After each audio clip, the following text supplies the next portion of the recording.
Your presence I am calm, waiting for the kingdom come. In His name I find, in His name I find, in His name I find the peace I seek. In His name I find, in His name I find, in His name I find the joy I seek.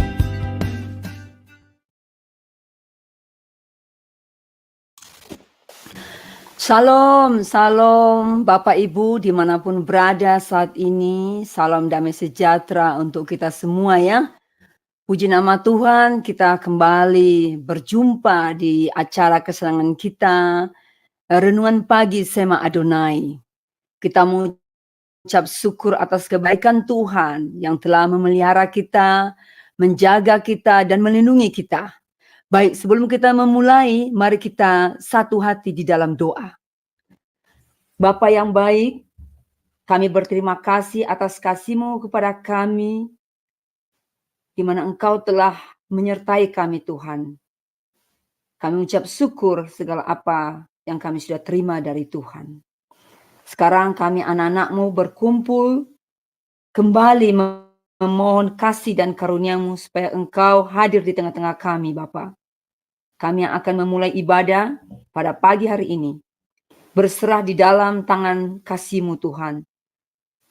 Tuhan sertai kami dan beri kami hikmat dan berkat melalui ibadah renungan pagi saat ini. Kami juga berdoa untuk Bapak Gembala kami, Pak Daniel, yang sebentar menyampaikan kebenaran firman-Mu. Kiranya Tuhan membuka mulut hamba-Mu untuk memberitakan kebenaran firman di dalam kuasa Roh Kudus-Mu. Dan kami pendengar nantinya terberkati ya Tuhan. Pimpinlah kami semua dan berkatilah kami semua. Layakan kami Bapa, dan ampuni akan segala dosa dan kesalahan kami. Kami berdoa juga untuk jaringan internet kami Tuhan. Tolong lancarkan dengan baik tanpa ada gangguan. Tutupi kami dengan kuasa darah-Mu yang kudus, dan segala gangguan apapun yang tidak berasal dari Tuhan, kami tolak di dalam nama Tuhan Yesus Kristus. Terima kasih Tuhan, kami berdoa di dalam nama Tuhan Yesus Kristus. Haleluya. Amin. Baik, sebelum kita memulai renungan pagi kita, mari kita mendengar pujian yang dibawakan oleh Murni, saya sendiri, yang berjudul Pimpinlah Langkahku. Silakan Pak Frans.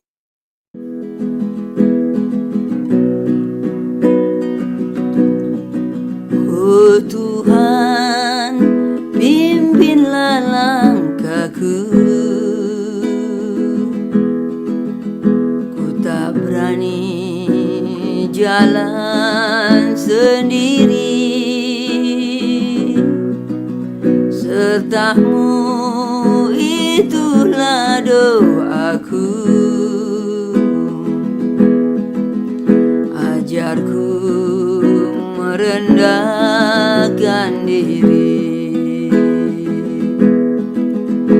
menurut firman-Mu tiap hari. Jadikan pelita dalam gelap, mencari domba yang sesat. Itulah kerinduan jiwaku.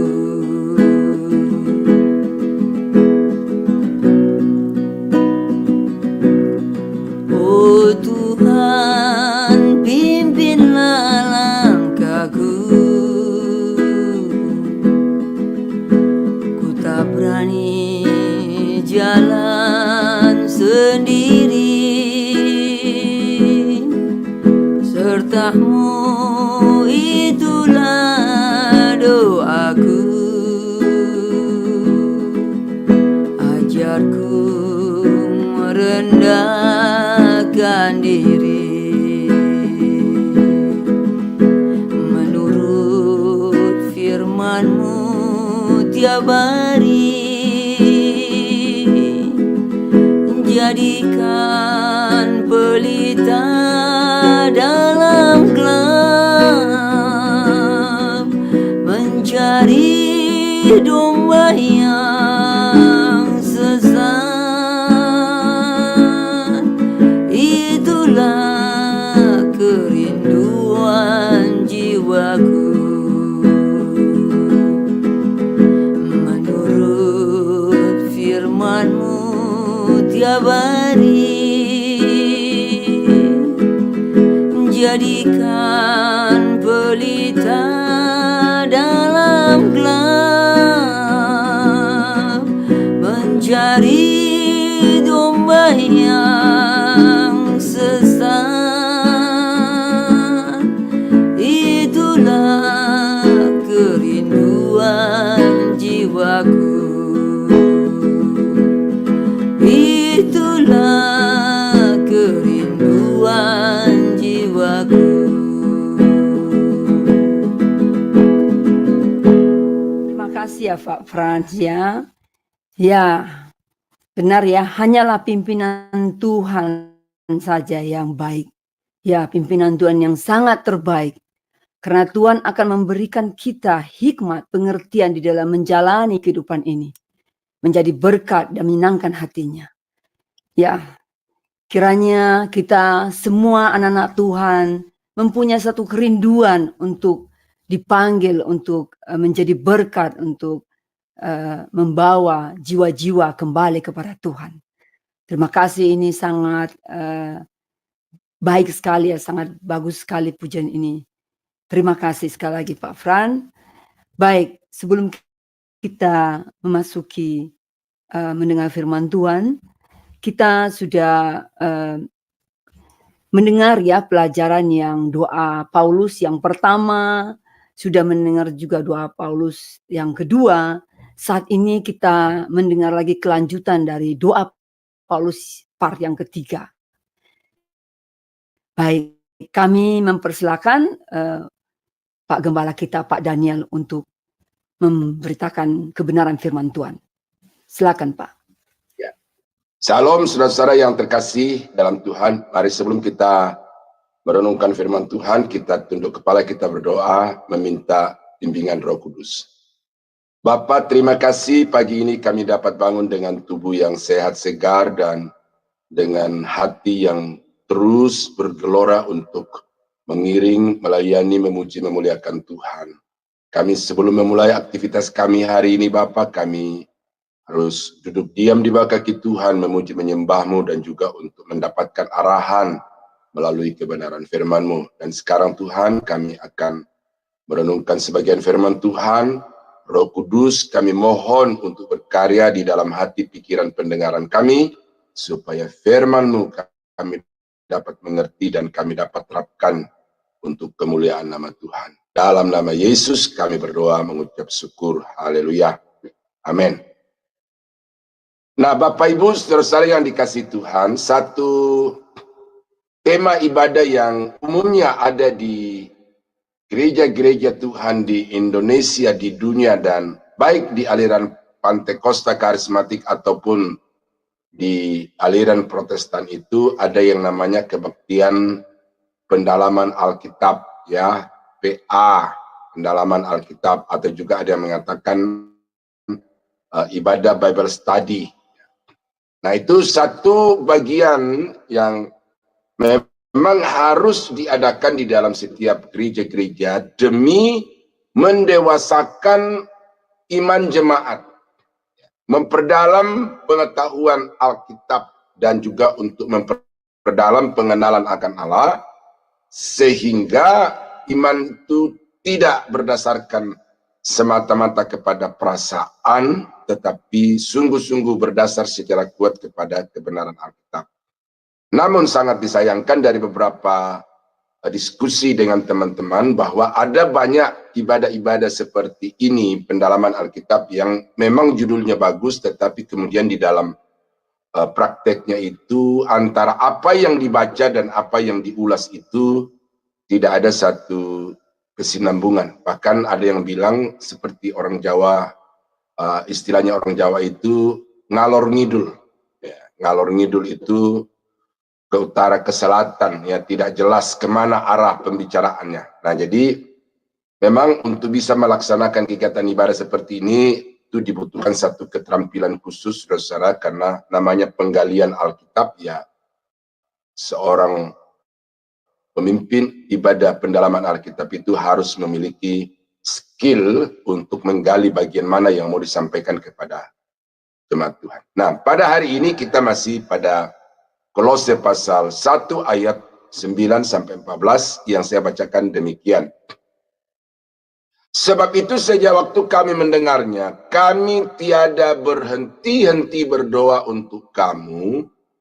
Kami meminta supaya kamu menerima segala hikmat dan pengertian yang benar untuk mengetahui kehendak Tuhan dengan sempurna, sehingga hidupmu layak di hadapannya, serta berkenan kepadanya dalam segala hal, dan kamu memberi buah dalam segala pekerjaan yang baik, dan bertumbuh dalam pengetahuan yang benar tentang Allah, dan dikuatkan dengan segala kekuatan oleh kuasa kemuliaannya untuk menanggung segala sesuatu dengan tekun dan sabar, dan mengucap syukur dengan sukacita kepada Bapa yang melayakkan kamu untuk mendapat bagian dalam apa yang ditentukan untuk orang-orang kudus di dalam kerajaan terang. Ia telah melepaskan kita dari kuasa kegelapan dan memindahkan kita ke dalam kerajaan anaknya yang kekasih. Di dalam Dia kita memiliki penebusan kita, yaitu pengampunan dosa. Nah, sekilas saudara-saudara kekasih, ayat yang kita baca ini pendek. Ya, narasi-narasinya ya pendek. Tetapi setelah kita melakukan satu penggalian yang cermat, maka akhirnya kita menemukan mutiara-mutiara yang begitu melimpah di dalam bagian Alkitab yang pendek ini. Kemarin tidak sengaja juga saya ketemu satu channel YouTube yang ada seorang bapak pergi ke sungai, lalu di sungai itu dia menangkap seekor kerang mutiara, lalu begitu dia belah, itu di dalamnya ada puluhan, ya, ada puluhan, ya, itu butiran-butiran mutiara yang berwarna hijau kebiru-biruan itu. Nah, jadi satu kerang, tetapi di dalamnya itu ada puluhan, mungkin bisa dua atau ya dua rantai itu bisa. Kalong maksud saya, dua kalong itu bisa. Nah, jadi orang yang terampil menggali Alkitab itu tidak akan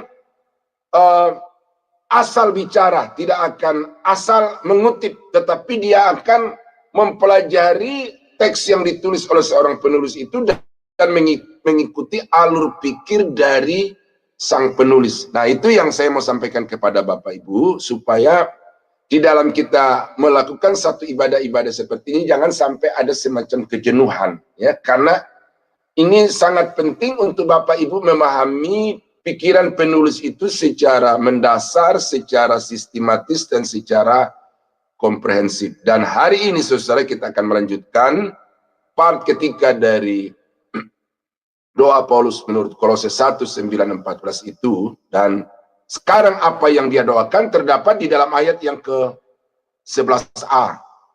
Supaya kamu dipenuhi dengan kuasa Allah yang mulia itu.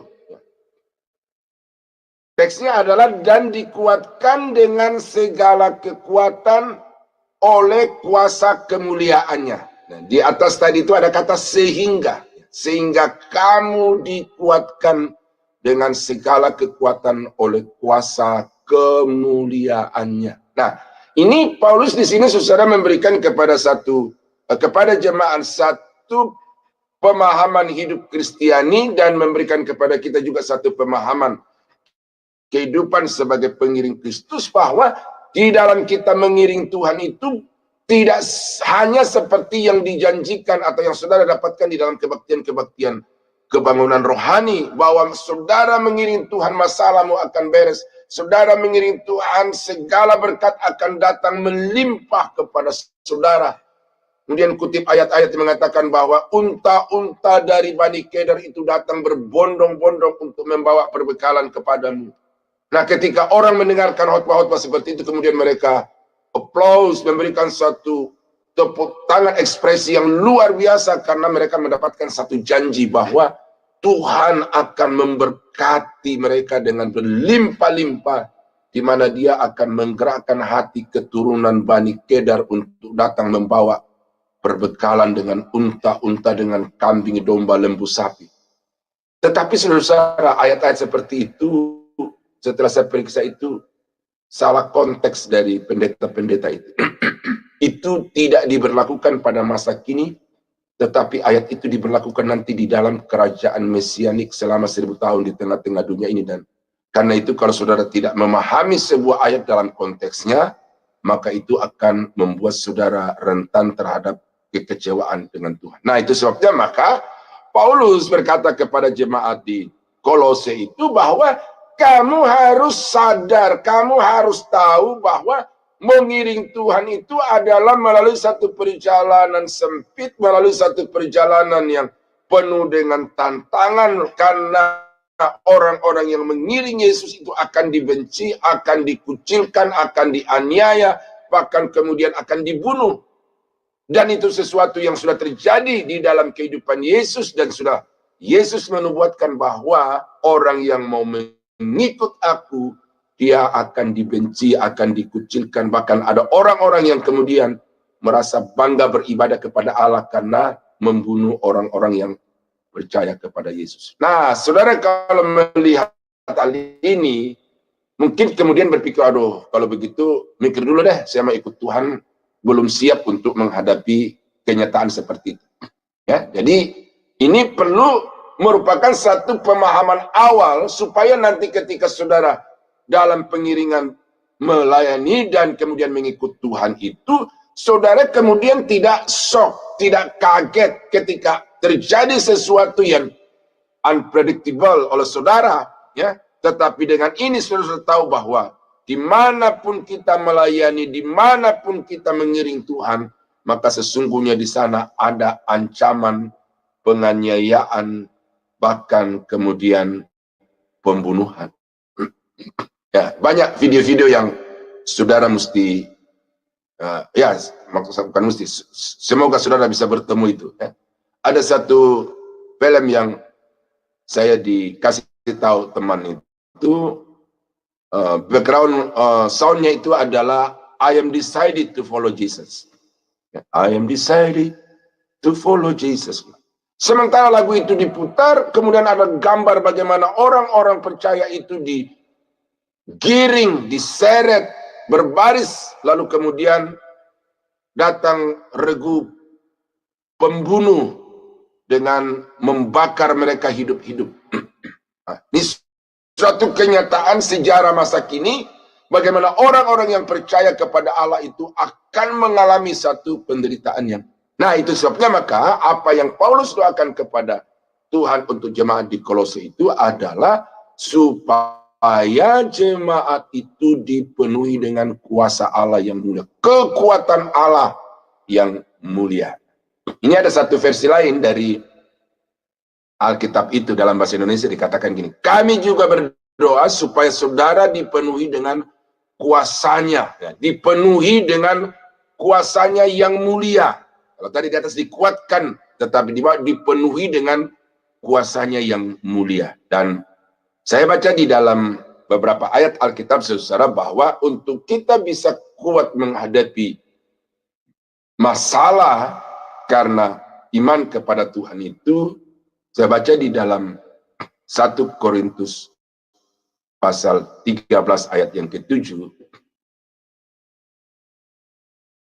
Ia menutupi segala sesuatu, percaya segala sesuatu, mengharapkan segala sesuatu, sabar menanggung segala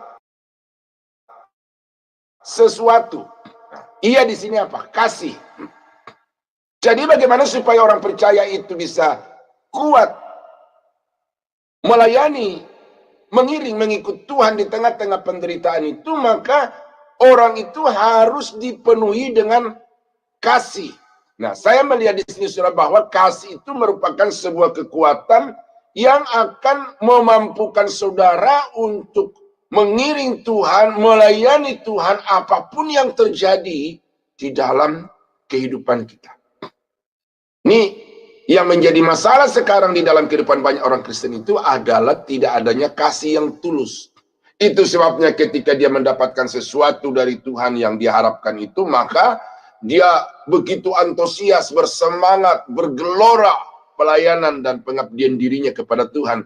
Tetapi manakala terjadi sesuatu yang tidak seperti yang diharapkan, maka kemudian dia lemah, letih, lesu, lelah, lalu kemudian goodbye kepada Tuhan. Nah, di sini Paulus mengatakan bahwa kasih itu percaya segala sesuatu kepada Allah dengan segala rancangan, dengan segala karya dan kuasanya, mengharapkan segala sesuatu. Nah, di dalam kasih itu ada pengharapan bahwa saya mengasihi Tuhan, maka Tuhan akan melakukan yang terbaik bagiku. Jadi kalau saudara itu mengasihi Tuhan, maka apapun tantangan, apapun masalah, saudara tidak akan kemudian mundur meninggalkan Tuhan. Ada seorang ibu, saudara, ya, ini di cerita juga yang saya dapatkan, tetapi ini sesuatu yang tidak bisa dibantah kebenarannya. Sebuah rumah terbakar. Ya. Di dalam rumah itu ada seorang anak kecil. Lalu orang kampung sudah berkerumun untuk mencoba mengupayakan api itu padam. Ya, orang tua dari bayi ini tidak ada karena sedang berpergian ke ladang. Ketika dia pulang, sampai di rumah dia melihat situasi itu, dia tidak berpikir panjang, dia menerobos masuk ke dalam kobaran api itu, dia meraih anaknya, kemudian dia keluar lagi, membawa anak itu dalam gendongannya, dia tutupi seluruh badan anak itu dengan badannya, dan dia keluar. Ibu ini kemudian terluka oleh karena api yang berkobar-kobar itu. Ya, orang kemudian sukacita, senangkan anak itu selamat, tetapi tidak ada seorang pun di antara mereka itu yang mengambil satu tindakan sama seperti ibu anak itu. Nah, kita bertanya kenapa ibu itu begitu rela berkorban, menerobos api yang bisa saja menghilangkan nyawanya itu tidak lain adalah karena ibu itu sangat mengasihi anak yang dia sendiri telah lahirkan itu. Nah, jadi kekuatan kasih itu, ya, kekuatan kasih itu membuat kita tidak melakukan perhitungan masalah-masalah atau tantangan apa yang akan kita hadapi di dalam melayani Tuhan. Nah, sekarang persoalannya adalah, adakah saudara memiliki kekuatan ini? Perlu kita berdoa, perlu kita meminta kepada Tuhan, supaya saudara dilingkupi dengan kasih ilahi, supaya dengan kasih itu saudara bisa mendapatkan tenaga, mendapatkan power, mendapatkan kuasa untuk mengiring Tuhan di tengah-tengah penderitaan dan pergumulan hidup. Jadi penekanannya di sini adalah kepada kasih, ya, kasih. Nah, yang kedua, saudara-saudara, apa yang Paulus doakan itu supaya mendapat kuasa Allah yang mulia, itu saya baca juga di dalam Yohanes pasal 16 ayat yang ke-12. Di sini Yesus berkata kepada murid-muridnya, masih banyak hal yang harus kukatakan kepadamu, tetapi sekarang kamu belum dapat menanggungnya. Nah, ini memang berbicara tentang daya tangkap dari murid-murid terhadap pengajaran yang diajarkan oleh Yesus pada mereka pada waktu itu, yang berkaitan dengan banyak hal, termasuk juga di dalam konsekuensi mengiring Tuhan. Tetapi apabila ia datang, yaitu roh kebenaran, ia akan memimpin kamu ke dalam seluruh kebenaran, sebab ia tidak akan berkata-kata dari dirinya sendiri, tetapi segala sesuatu yang didengarnya, itulah yang akan dikatakannya dan ia akan memberitakan kepadamu hal-hal yang akan datang. Nah, ada dua sisi di sini yang saya mau soroti. Yang pertama, bahwa Roh Kudus itu memberikan kepada kita kemampuan untuk memahami apa yang diajarkan Yesus. Dia juga memberikan kepada kita kemampuan daya tahan untuk menghadapi, menjalani kehidupan sama seperti yang dijalani oleh Yesus yang penuh dengan penderitaan itu. Nah, jadi di sini saudara-saudara bahwa Roh Kudus itu tidak hanya memberikan kepada kita karunia-karunia, khususnya di beberapa gereja di Indonesia itu ya karunia mujizat, karunia bahasa roh gitu ya. Itu tidak hanya seperti itu. Bukan hanya itu yang dikerjakan Roh Kudus dalam kehidupan saudara, tetapi salah satu yang dikerjakan Roh Kudus di dalam kehidupan saudara adalah dia memberikan kepada kita kekuatan, kuasa untuk bisa menanggung segala sesuatu, bahkan dikatakan di dalam Kisah Rasul versi yang lain itu, untuk dapat menjadi martir, ya, menjadi saksiku di Yerusalem, Yudea, Samaria, dan sampai ke ujung bumi. Itu ada satu versi yang mengatakan, supaya kamu dapat menjadi martir bagiku, Yerusalem, Yudea, Samaria, sampai ke ujung bumi. Artinya, saudara-saudara, bahwa Roh Kudus itu diberikan oleh Tuhan kepada umatnya supaya mereka kuat untuk menghadapi penghadangan, tantangan, termasuk juga di dalamnya adalah menjadi martir bagi Yesus itu. Nah, martir itu bisa juga menjadi marturia, bersaksi, tetapi konotasi yang lain dari kata martir itu adalah rela mengorbankan nyawa demi kemuliaan Yesus Kristus. Nah, jadi saudara, saya mau sampaikan itu dua hal saja dulu, bahwa Paulus mendoakan untuk jemaat di Kolose supaya mereka memiliki kekuatan di dalam dirinya untuk menghadapi segala tantangan dan pergumulan. Maka jemaat itu harus betul-betul memiliki kasih. Mengasihi Allah dengan sepenuh hati, dengan segenap jiwa, dan dengan segenap kekuatan. Nah, kalau saudara memiliki kasih ini, maka tidak akan ada persungutan, tidak akan ada keluhan. Tetapi yang ada nanti adalah syukur oleh karena segala sesuatu yang dinyatakan Alkitab itu dapat terrealisasi di dalam kehidupan saudara. Dan yang kedua, meminta Roh Kudus itu bukan hanya untuk mendapatkan karunia-karunia yang spektakuler, ya, manifestasi-manifestasi yang mengagumkan, tetapi tujuan Allah memberikan Roh Kudus kepada gerejanya, kepada umatnya adalah supaya mereka memiliki kekuatan dalam diri untuk menghadapi segala persoalan karena mengambil keputusan untuk mengiringi Yesus. Nah, jadi saya melihat bahwa doa Paulus ini sangat-sangat prinsip, saudara, karena kalau jemaat itu tidak memiliki kekuatan di dalam dirinya untuk menjalani hidup bersama-sama dengan Yesus, maka mereka itu adalah orang-orang yang rentan terhadap kejatuhan atau keputusan untuk meninggalkan Tuhan. Nah, apa yang didoakan Paulus berkaitan dengan menerima kuasa kemuliaan itu, tetapi juga ini merupakan satu tekanan dari doa Paulus kepada jemaat di Kolose adalah supaya jemaat itu mengiring Tuhan dengan tekun. Ayatnya dari 11, dan dikuatkan dengan segala kekuatan oleh kuasa kemuliaannya untuk menanggung segala sesuatu dengan tekun. Tadi saya sudah sampaikan itu bahwa ada tantangan, ada masalah, ada pergumulan. Nah, bagaimana orang Kristen di dalam menghadapi semuanya itu? Apakah lari? Apakah kemudian sibuk untuk mencari kesalahan-kesalahan diri sendiri, lalu mencari kesalahan orang tua, mencari kesalahan nenek moyang? Ataukah kemudian menjalani kenyataan hidup itu dengan tekun oleh karena sudah mengerti bahwa itu merupakan bagian, itu merupakan warna hidup dari pengikut-pengikut Yesus. Saya agak singgung tadi itu, saudara, karena ada sebuah buku yang berjudul Family Tree. Kalau ada seorang anak menghadapi masalah persoalan di dalam hidupnya, maka langkah-langkah yang harus ditempuh untuk bisa melepaskan diri dari masalah itu adalah mencari dosa dan kemudian dosa itu harus diselesaikan. Itu memang alkitabiah, saudara. Tetapi saya mau kasih tahu kepada Bapak Ibu bahwa betapapun nenek moyang kita itu melakukan satu dosa yang keji di hadapan Tuhan, mereka hidup tidak sebagaimana yang dikehendaki Tuhan, bahkan menjadi penentang, menjadi musuh Tuhan, sehingga semua anak-anaknya itu ada di bawah kutuk di dalam Keluaran pasal 20 itu.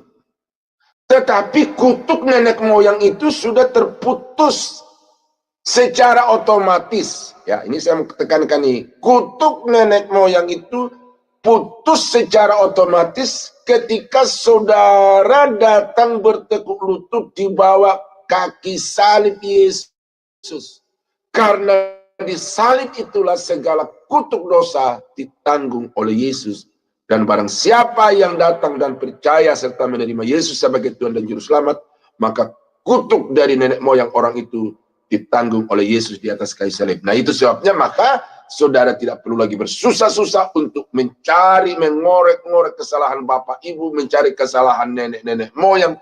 Tetapi sekarang sadar bahwa segala dosa perbuatan yang dilakukan oleh nenek moyangku yang berdampak kepada diriku itu sudah ditanggung Yesus di atas kayu salib, dan sekarang saya adalah orang yang merdeka. Itu sedikit tanggapan terhadap ajaran itu.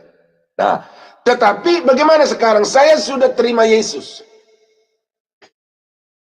sudah menyerahkan hidup total kepada Tuhan, tetapi kemudian ada masalah, ada persoalan.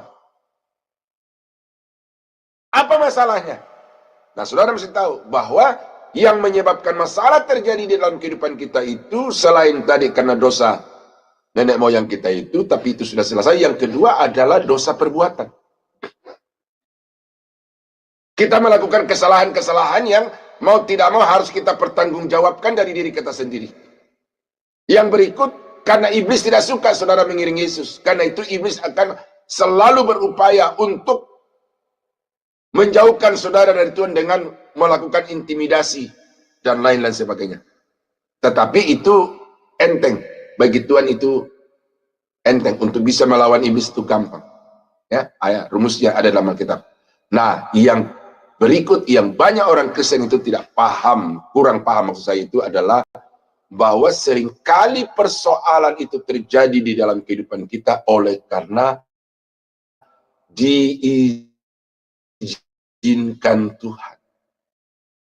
Melalui persoalan pergumulan itu, Tuhan sedang merancang atau Tuhan sedang membentuk saudara dan saya untuk akhirnya sempurna sama seperti Yesus. Dan untuk dari kehidupan yang kualitas sangat rendah menjadi memiliki hidup yang berkualitas sama seperti kehidupan Yesus itu melalui satu proses.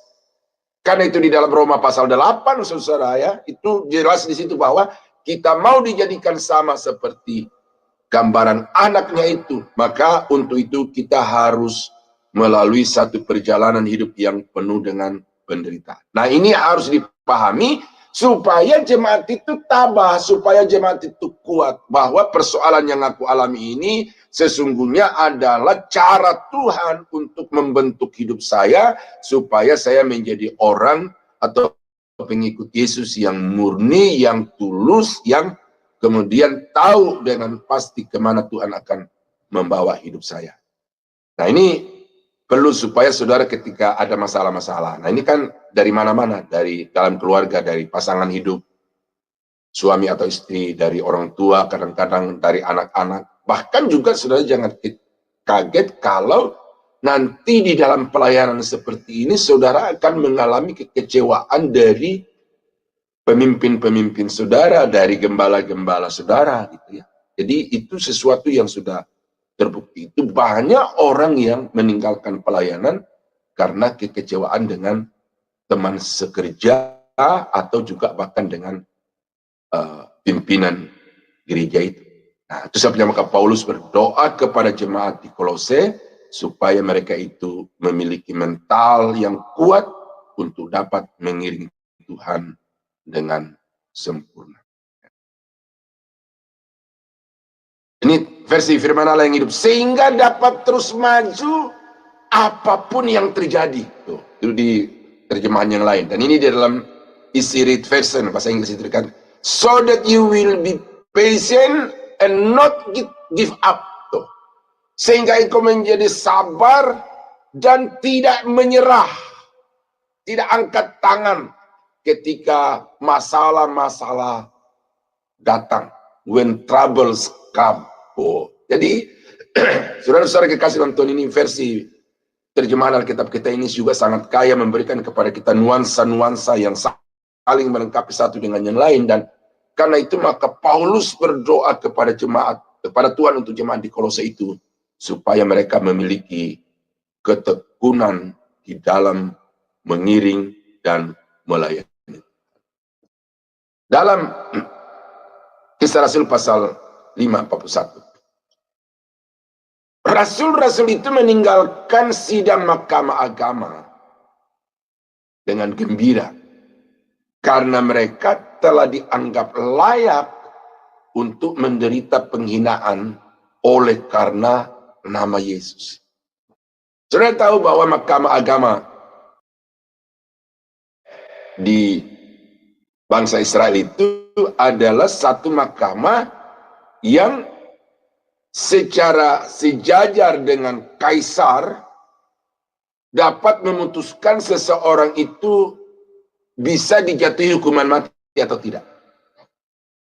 Kaisar tidak akan berani ngetok palu bahwa si A itu divonis mati tanpa melalui persidangan dari sidang mahkamah agama. Nah, lalu rasul-rasul ini, saudara, itu sudah ada di dalam persidangan mahkamah agama. Berarti apa rekomendasi daripada sidang itu akan menentukan kelanjutan hidup mereka selanjutnya. Mau bebas atau dihukum mati. Nah, itu dua pilihan itu.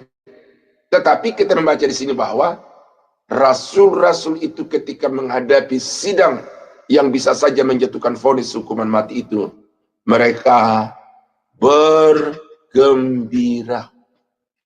Mereka bersukacita. Sukacita bukan karena mereka dilepaskan dari hukuman mati atau tuntutan hukuman mati itu, tetapi yang membuat mereka bersukacita adalah karena mereka dianggap layak untuk menderita penghinaan oleh karena nama Yesus Kristus.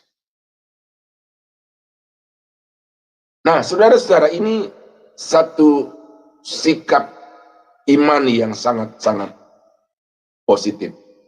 Mental Kristiani yang saudara mesti miliki, bahwa kita mengiring Tuhan itu ya harus siap untuk menghadapi segala persoalan. Dan kalau persoalan datang, nggak usah bersungut-sungut, nggak usah komplain kepada Tuhan, tetapi syukuri. Oleh karena apa? Itu merupakan kasih karunia. Surat Paulus yang lain dikatakan bahwa karena kamu bukan hanya diberi kasih karunia untuk diselamatkan, tetapi juga untuk boleh menderita bersama-sama dengan Dia. Rasul-rasul mengerti itu, dan karena itu mereka sangat bersukacita. Nah, di dalam 2 Timotius pasal 3 ayat yang ke-11 sampai 13. Engkau telah ikut menderita penganiayaan dan sengsara seperti yang telah kuderita di Antiokhia dan di Ikonium dan di Listra. Semua penganiayaan itu kuderita, dan Tuhan telah melepaskan aku daripadanya. Nah, ini satu statement. Memang setiap orang yang mau hidup beribadah di dalam Kristus Yesus akan menderita aniaya, sedangkan orang jahat dan penipu akan bertambah jahat. Mereka akan menyesatkan dan disesatkan. Nah, saudara-saudara, ini Paulus memberikan satu bimbingan kepada anak rohaninya Timotius, supaya dia juga mempersiapkan mental, mempersiapkan iman, menghadapi tantangan sebagai seorang pelayan Tuhan. Dia mengingatkan sejarah perjalanannya bersama dengan Paulus, kemudian dia arahkan pandangan Timotius ke depan bahwa setiap orang yang mau beribadah kepada Tuhan itu akan mengalami aniaya, penderitaan karena Kristus Tuhan. Nah, kita kembali kepada pokok kitab jemaat di Kolose. Mengapa Paulus berdoa supaya jemaat itu memiliki kuasa dan supaya mereka tekun? Karena memang realita kehidupan mengiringi Yesus itu penuh dengan tantangan dan persoalan. Ya. Saya tahu saudara ya, khotbah-khotbah seperti ini tidak akan terlalu disukai oleh banyak orang Kristen, ya, karena siapa sih yang mau menderita gitu. Tetapi suka atau tidak suka, orang bilang like or dislike gitu, ya, saudara harus siap untuk menghadapi karena itu sudah merupakan satu ketetapan yang tidak akan pernah dirubah oleh Tuhan. Sama seperti kalau saudara membeli mutiara atau membeli perhiasan di tangan saudara atau di leher saudara itu, ya, itu tidak ujuk-ujuk jadi seperti itu. Itu sudah melalui satu tahap demi tahap, fase demi fase, sehingga pada akhirnya menjadi satu barang yang sangat berharga. Dan itulah gambaran orang Kristen, kita akan mengalami proses pemurnian. Ya, Petrus katakan itu di dalam 1 Petrus 1 ayat yang ke-6, 7 dan seterusnya. Ya, jadi apa yang Paulus harapkan di sini adalah tekun. Ya, ini harapan saya kepada saudara, tekun karena akan ada tantangan-tantangan hidup di hadapan saudara mengiring Tuhan. Nah, yang ketiga hari ini, ya, apa yang didoakan Paulus untuk jemaat di Kolose itu adalah supaya jemaat itu bersukacita di dalam penderitaan. Ya, ini memang agak paradoks ini ya. Penderitaan tetapi disuruh bersukacita.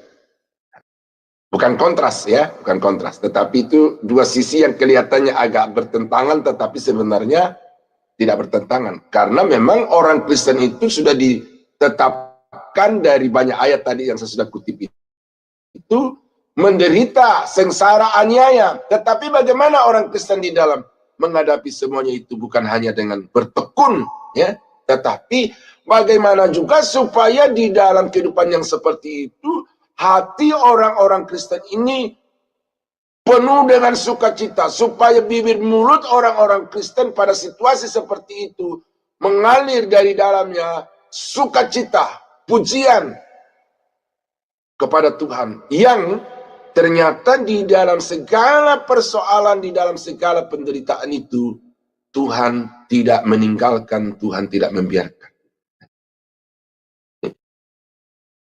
Dan dikuatkan dengan segala kekuatan oleh kuasa kemuliaannya untuk menanggung segala sesuatu dengan sabar.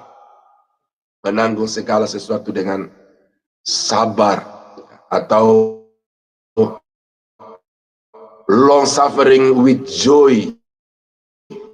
Ya, itu dari New King James Version itu. Di dalam menghadapi atau menjalani hidup penderitaan yang panjang itu, kamu tetap bersukacita. Ini nuansa yang saya dapatkan dari King James ini adalah, ini bukan, penderitaan itu bukan sebuah titik, tetapi sebuah garis. Makanya dipakai long suffering. Jadi, ini memang bagi setiap orang itu ya, durasinya itu berbeda-beda. Tetapi yang pasti bahwa di situ ada durasi waktu. Tidak sekejap, tetapi bisa berlangsung beberapa lama. Dan ada orang yang sampai puluhan tahun dia mengalami penderitaan dan penderitaannya itu tidak kunjung-kunjung selesai. Dan karena itu di sini Paulus berdoa supaya jemaat di Kolose itu ketika menghadapi masalah, ketika menghadapi persoalan, jangan sampai mereka kehilangan sukacita, tetapi biarlah di tengah-tengah penderitaan itu sukacita mereka itu meluap-luap kepada Allah, karena sesungguhnya penderitaan yang mereka alami itu di dalamnya nyata kuasa Tuhan. Ada satu apa namanya itu ya, stiker atau pamflet gitu, bahwa ada orang yang ketika dia berdoa kepada Tuhan, dia mengharapkan supaya datang dari Tuhan itu seperti yang diharapkan, seperti paket. Ya, seperti paket. Lalu seperti dia berkata begini, Tuhan berikan saya kekuatan. Dia pikir bahwa kekuatan itu akan datang dari Tuhan dalam bentuk paket. Ini paketnya datang, kekuatan. Tapi rupanya tidak seperti itu. Jawaban Tuhan terhadap orang yang minta kekuatan itu adalah justru diberikan kenyataan hidup yang penuh dengan penderitaan.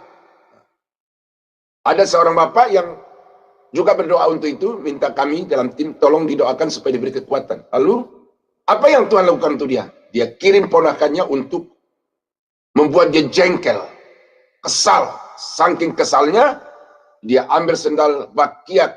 Ya, sendal bakiak itu sendal Jawa yang dari kayu dilapisi dengan karet itu. Mungkin beratnya satu sendal itu mungkin 0,5 kilo. Ya. Jadi kalau 2 bisa 1 kilo. Nah, kayu dilempar kepada anak itu karena dia membuat jengkel begitu luar biasa. Lalu kemudian di antara dua keluarga ini ada masalah, saya dipanggil juga untuk coba memberi pendapat. Lalu saya berkata kepada bapak yang melempar anak itu dengan sendal Jawa itu, kan bapak selama ini minta supaya didoakan dan diberi kekuatan. Nah, apakah bapak tidak sadar bahwa sesungguhnya ketika Tuhan mengirim ponakan untuk membuat bapak jengkel itu, Tuhan sedang memproses bapak untuk menjadi kuat. Tetapi rupanya bapak belum sadar, karena itu bapak tidak siap untuk menerima jawaban atas doa-doa dari bapak itu.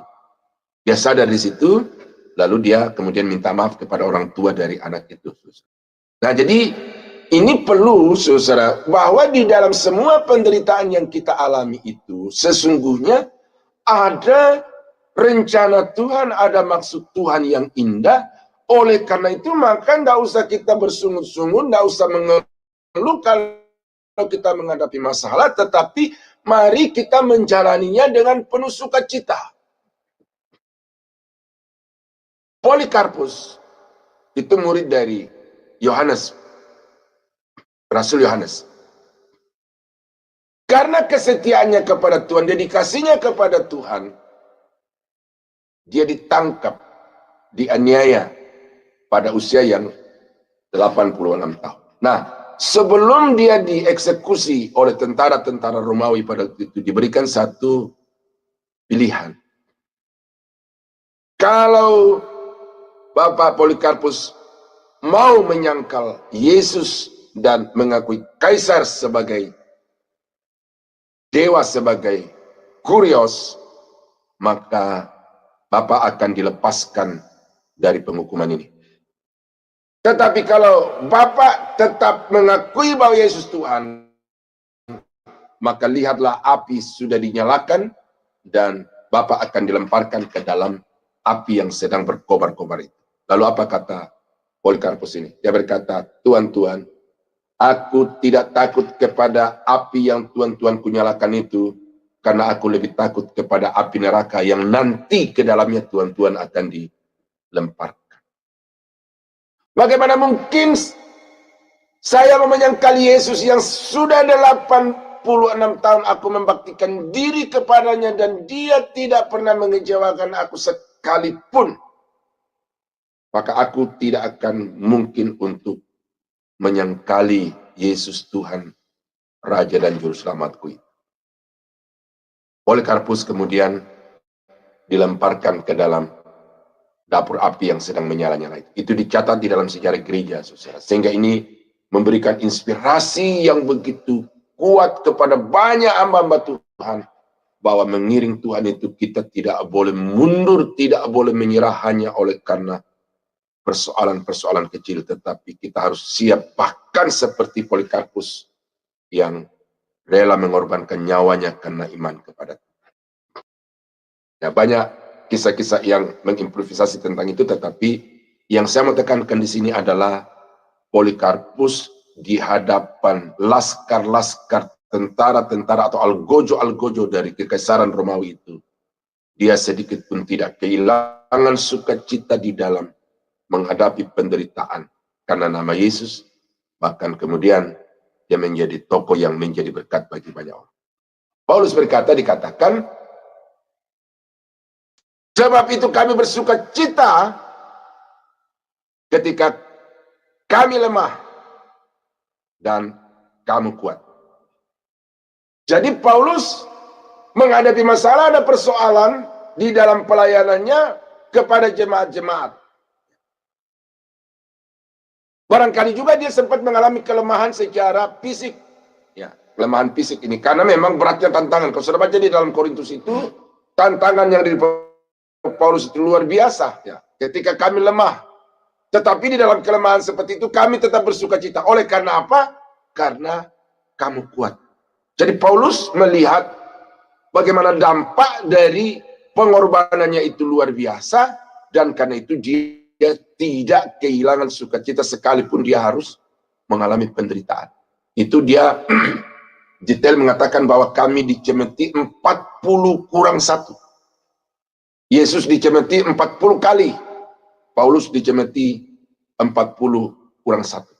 Hampir sama seperti Yesus dari segi. Sudah tahu cemeti yang dipakai oleh laskar-laskar Romawi untuk menganiaya Yesus itu ada satu gagang pegangan, lalu di ujungnya itu ada bisa 3, 4 atau sampai 5 cabangnya, dan di masing-masing cabangnya itu ada solderan timah yang bersegi 4 itu, ya, bisa dalam satu jalur itu 3, 4 atau 5 juga solderan timah itu. Lalu di antara pegangan kayu dengan tali yang mengandung solderan timah itu ada karet.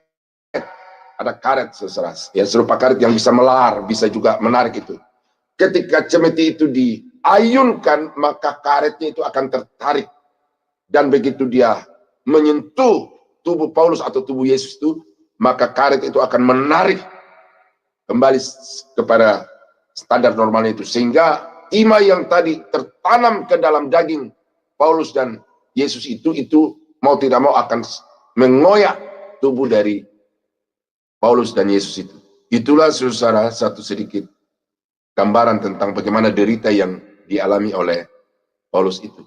Tetapi dia katakan di dalam kelemahan seperti itu kami tetap bersuka cita, karena itu menjadi kekuatan bagi kami. Dan inilah juga yang kami doakan, supaya kamu dibuat menjadi lengkap, dijadikan lebih lengkap atau sempurna di dalam kehidupan keberimanan kepada Tuhan. Jadi Paulus itu melihat hal-hal yang positif, dampak-dampak yang positif dari kelemahan-kelemahan atau tantangan-tantangan di dalam kehidupannya, dan oleh karena itu dia sama sekali tidak menjadi tawar, tidak menjadi lemah dalam mengiring Tuhan, tetapi dia tetap berkobar-kobar dengan sukacita, oleh karena dia mampu untuk melihat dampak positif dari apa yang Tuhan izinkan terjadi di dalam hidupnya. Nah, kepada jemaat di Kolose, Paulus berdoa supaya mereka juga memiliki satu sikap hidup yang sama di dalam mengiring dan melayani Tuhan. Jangan sampai kamu bersungut-sungut di tengah-tengah penderitaan, tetapi hendaklah kamu senantiasa bersyukur dengan sukacita, menaikkan puji-pujian kepada Tuhan di tengah-tengah penderitaan. Makasih untuk Bu Murni, puji-pujiannya sangat bagus, dan teman-teman dari Jerman, puji-pujiannya Pak Frans juga, ya, itu sangat menguatkan. Dan saya sendiri dalam pengalaman saya ketika saya sedang mengalami situasi yang down gitu, ya, saya ambil gitar lalu saya menyanyi. Nah, ketika saya menyanyi itu, saudara, ada sesuatu kekuatan yang saya tidak tahu bagaimana prosesnya datang. Kemudian rasa sedih, rasa duka itu menjadi hilang, lalu kemudian menjadi bergairah kembali untuk melakukan apa yang menjadi kewajiban sebagai seorang hamba Tuhan. Ya, jangan saudara pikir bahwa yang mengalami masalah hanya saudara. Ya. Gembala sidang itu masalahnya berlipat kali ganda. Ada orang yang mengatakan pendeta itu seperti barang dagangan di etalase, toko-toko, dapat dilihat dari segala sisi. Dia terkurung dalam satu ruang, tetapi sebenarnya Semuanya dapat diketahui orang. Dan oleh karena itu ada banyak pendeta-pendeta yang kemudian yang diekspos oleh orang-orang itu adalah kekurangan, kelemahan, difitnah, dan lain sebagainya. Dan ini secara manusia yang normal itu membuat down, membuat lemah, membuat letih, lesu. Nah, ketika saya masuk di dalam situasi seperti itu, maka menyanyi memuji Tuhan itu adalah jalur untuk saya bisa keluar. Nah, karena itu maka puji-pujian itu Bapak Ibu jangan dinyanyikan sekedar dihafalkan, tetapi naikkan puji-pujian itu dengan segenap hati, karena itu secara teknis akan memberikan kepada saudara pertolongan, kekuatan yang dari Tuhan. Nah, dengan demikian maka saudara akan penuh dengan sukacita menghadapi segala persoalan. Nah, jadi untuk hari ini saya sampaikan 3 hal ini dulu, bahwa apa yang Paulus doakan untuk jemaat di Kolose dalam pengiringan mereka kepada Tuhan, supaya mereka dipenuhi dengan kuasa Allah yang mulia, yang tadi saya jelaskan 2, yaitu kasih dan Roh Kudus, supaya jemaat itu tekun. Bukan hanya di awal mereka bergairah, bergelora, mengiring melayani Tuhan, tetapi di dalam perjalanan seterusnya, bahkan sampai di titik akhir pelayanan pengiringannya kepada Tuhan, dia harus tetap kuat, tetap tekun, sekalipun penderitaan aniaya datang silih berganti. Dan yang ketiga, supaya jemaat itu penuh dengan sukacita, penuh dengan pujian, penuh dengan ucapan syukur, sekalipun kondisinya tidak memungkinkan untuk mengucap syukur kepada Tuhan. Nah, jadi saudara-saudara kekasih dalam Tuhan, saya tidak salahkan bahwa berdoa supaya diberkati seperti Yabes, ya, itu Alkitab mengajarkan dan itu kita harus berdoa seperti itu. Tetapi mari kita bertumbuh di dalam iman kita, khusus di dalam kita menaikkan doa-doa kepada Tuhan ini, supaya kita jangan berdoa seperti anak kecil yang setiap hari minta ciki, minta es krim, minta jajan. Tetapi mari kita minta sesuatu yang lebih berkualitas, yang lebih berdampak jangka panjang, dan dengan demikian kita dapat menjadi orang Kristen yang juga dapat memberi dampak yang lebih luas kepada orang-orang yang ada di sekitar kita. Kiranya Tuhan menolong. Mari kita tunduk kepala, kita berdoa. Bapa di surga, terima kasih pagi ini kami sudah mendengarkan kebenaran firman-Mu.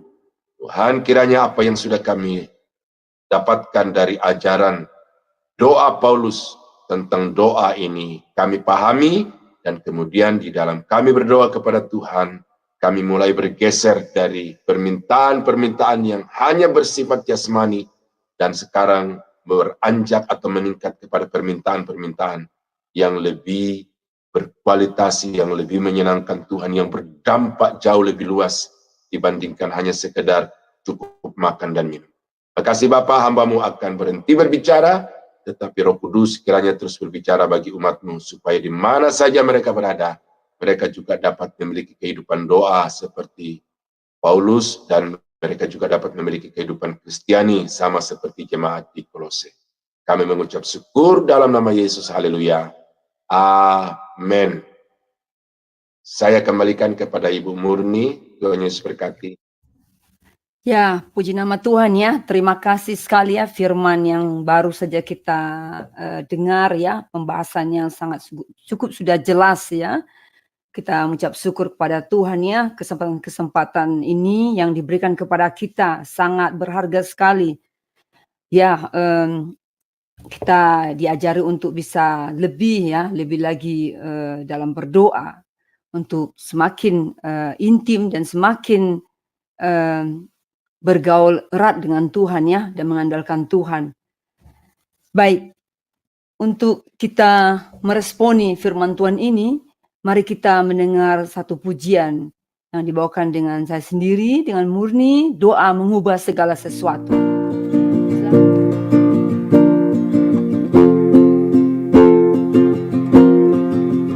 Saat keadaan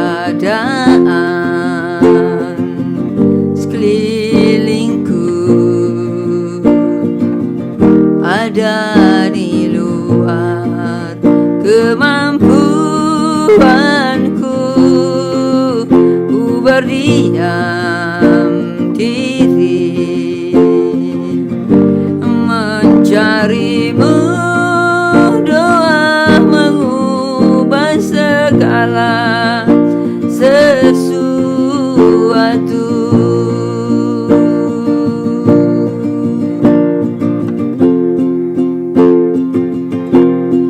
Saat kenyataan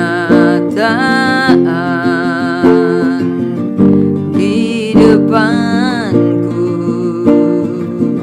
mengecewakan perasaanku, ku menutup mata memandangmu, sebab doa mengubah segala sesuatu.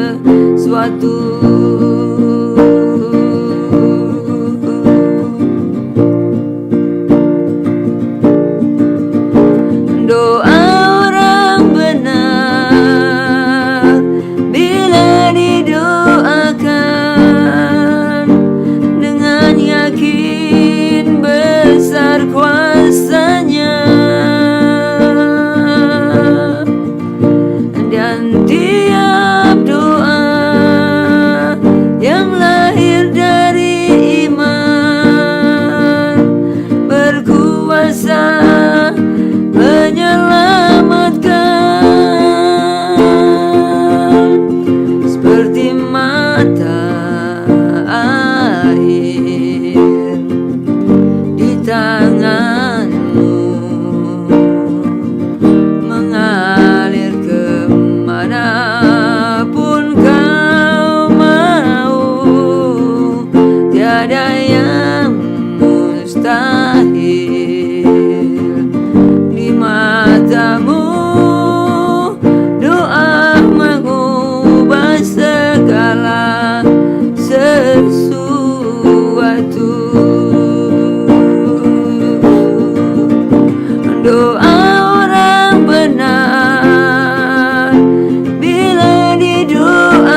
terakhir di matamu.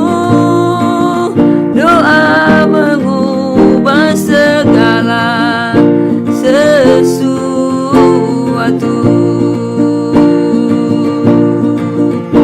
Doa mengubah segala sesuatu.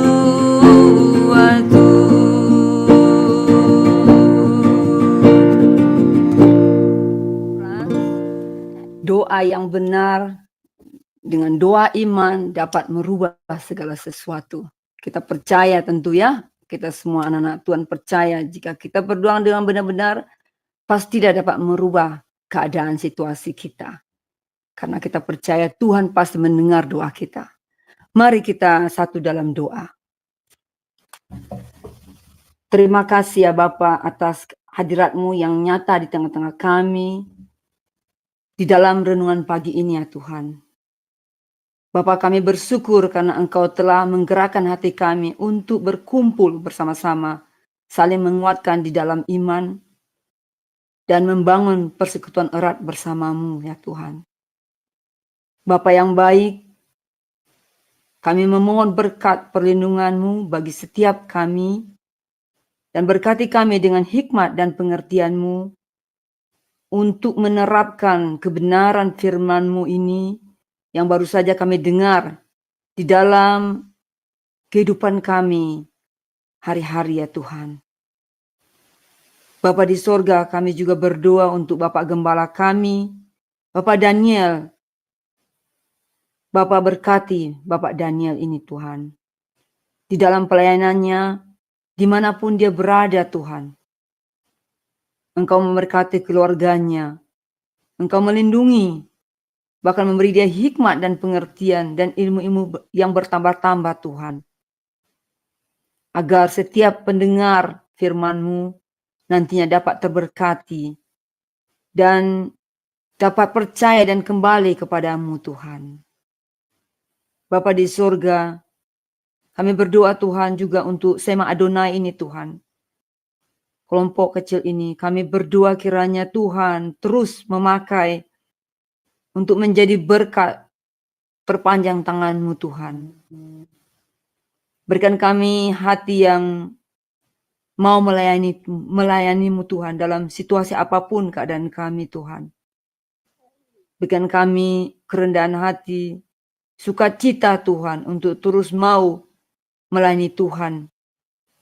Walau tidak gampang Tuhan, begitu banyak tantangan-tantangan Tuhan yang kami hadapi. Tapi seperti yang kami baru mendengar firman tadi Tuhan. Untuk kami diajar untuk tekun dan taat kepada Tuhan. Dengan kasih-Mu Tuhan, kami dapat bersatu Tuhan. Karena kasih-Mu yang dapat mensatukan kami di dalam pelayanan ini. Agar kami tidak melihat satu sama lain kekurangan kami Tuhan. Bahkan kami mau menasihati, dapat menerima Tuhan segala tuntunan Tuhan kepada kami. Kami berdoa untuk Ibu Heni sebagai ketua di dalam Sema Adonai ini. Kiranya Engkau beri dia hikmat Tuhan dan kesabaran kepada kami. Dan juga tuntun Tuhan hidupnya. Berkati dia Tuhan. Bapa di surga, kami juga berdoa untuk mereka yang belum mengenal Engkau Bapa. Kiranya Tuhan menjamah dan membuka hati mereka untuk menerima kasih dan pengampunan dari-Mu Tuhan. Terima kasih Tuhan. Dan kami sebentar lagi pisah. Kami serahkan hari-hari kami di dalam tangan Tuhan.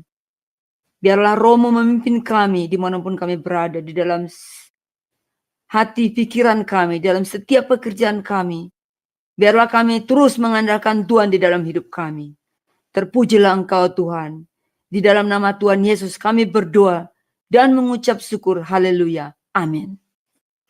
Baik, Ibu Bapak, kami juga menginformasikan saat ini bahwa setiap hari Senin dan hari Sabtu kami mengadakan doa syafaat. Jika Ibu Bapak yang ada memerlukan dukungan doa, jangan segan-segan untuk memberitahukan kami atau naik ke Zoom bersama-sama dengan kami. Terima kasih. Baik, sebelum kita mengakhiri doa ini, renungan pagi kita ini, Mari kita persilakan Bapak Gembala kita untuk membawa kita di dalam doa berkat. Silakan Pak Daniel.